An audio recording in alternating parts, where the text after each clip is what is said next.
I've talked to you before, and you've teased me about being one of those deliberate creator fiends, one of those goal setters that has everything worked out for years and years. And I've laughed about that, and I've enjoyed that part of me. But something is changing. Things are softening. And what I find that I'm wanting now is, instead of reaching for all that creating of things outside of me, which is great fun. Like what? Like, you know, abundance and houses and children and families and adventures like this cruise. None of which is outside of you, because it is all what generates the vibration and the emotional response within you. So, okay, no creation outside of you. But we get what you're getting at. Okay. But well, now I'm reaching for a feeling. The feeling of all feelings is the feeling of self-love. And it's what I want more than anything in the world. And what I'm finding when I do your processes, it feels to me like every process has at its heart enhanced self-love. Like, now think about what you're saying. You're exactly right, but think about it in the broader context. Every process that we offer is with the deliberate intention of helping you to release resistance. Yes. And when you release resistance, your cork floats and you become a vibrational match to who you really are. And when you are a vibrational match to who you really are, who loves beyond description, then that is the sensation that you have. And so you're exactly right. The processes are all about closing that gap so that you can perceive through a self that loves. Yes. And all the processes feel like that to me, and I've noticed it in an incremental way, with the cork rising slowly. And when I came on this cruise, I wanted to sit in this chair and ask you to hit me with the self-love stick so that I could feel total self-love instantly, and not incrementally, not over time, but faster and more. And then I've been here all week, and I realized that incremental was okay. Incremental is wonderful, and that's been your message about everything we've talked about. Because vibration is vibration, and you can't set your radio dial on 6:30 a.m. and hear what's being broadcast on 98.7. There is no such thing as a quantum leap. There is no such thing. Before you go further, we want to say to you very simply that the only hindrance to self-love, we're just going to lay it out here where you can see it. What has caused an eroding of self-love within so many of you is comparing you and what you want with others and what they want, and you and what you've got with others and what they've got. That's what causes an eroding of self-love. What causes a inclusion of self-love, an embracing of self-love, a loving of self, is a not giving a rip what anybody else thinks and having your eye only on these two vibrational points of relativity, where you thought by thought, experience by experience, conversation by conversation, memory by memory, experience by experience, just train yourself into something that feels better and better and better and better and better. In other words, it is, if there was ever an inside job, it's got to be that. Because when you are taught love by somebody outside of you, like a mother or a lover, as they are loving you and you're really feeling it, what's happened is they're tuned in, tapped in, turned on. They've already, for whatever reason, focused upon you in a way that they are a vibrational match to their inner being. And so they are love. They are liquid love. And as they hold you in their gaze, they flood this all over you, and you say, ooh, this feels so good.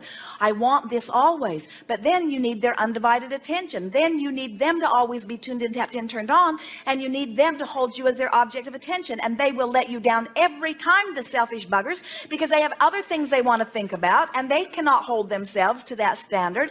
And so when you finally get it, that while it feels good to be loved, Nothing feels better in all of the universe than to love. Yes. And we want to replace the word love with some other words. We want to say that when you are fascinated by something, you are in that vibration of connection with who you are. That's as close to love as it gets. When you are appreciating yourself or someone else, that's as close to it as it gets. Jerry and Esther can be in a restaurant, and there can be some sweet waiter or waitress helping them, and Esther will offer not to them but about them to Jerry some appreciation about them, and ripples of connected energy will just soar through her body as she joins us in our appreciation of that person, you see.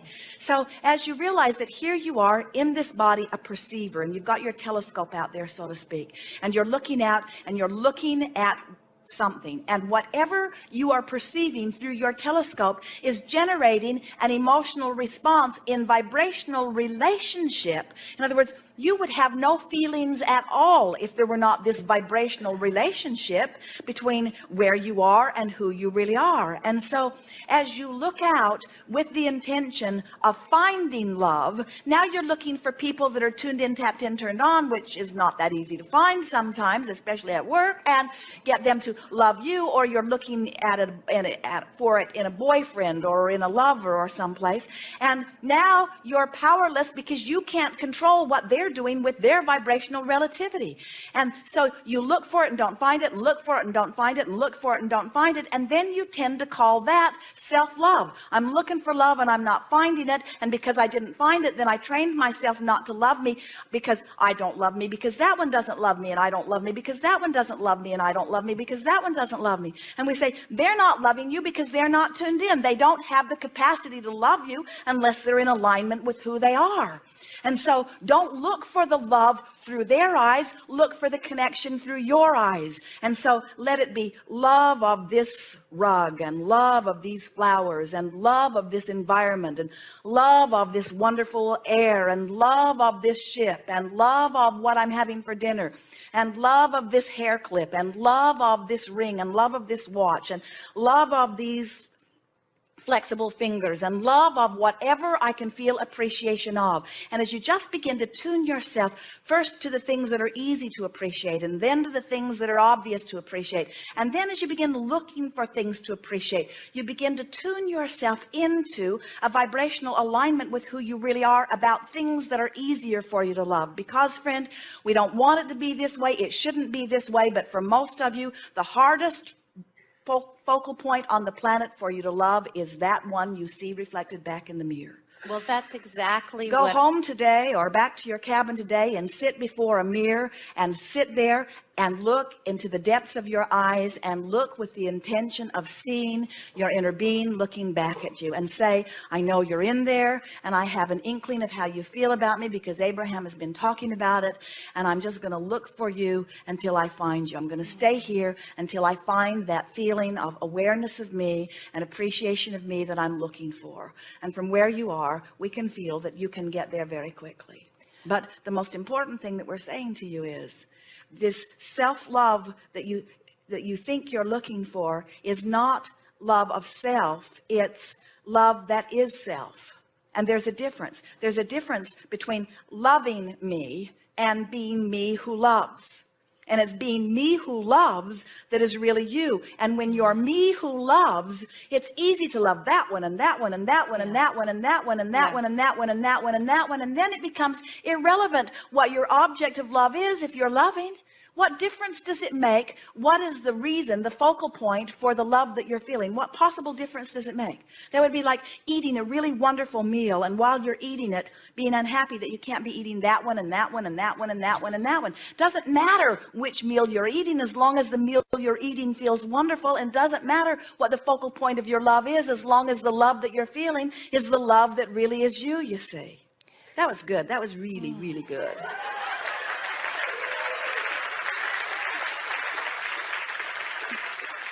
Well, so I'm hearing you say, one of the things I love to do is I'm a writer. And I go out in my world and I see an old couple in the park and I feel incredible love just looking at them. Or a dog on the street or somebody's shoes.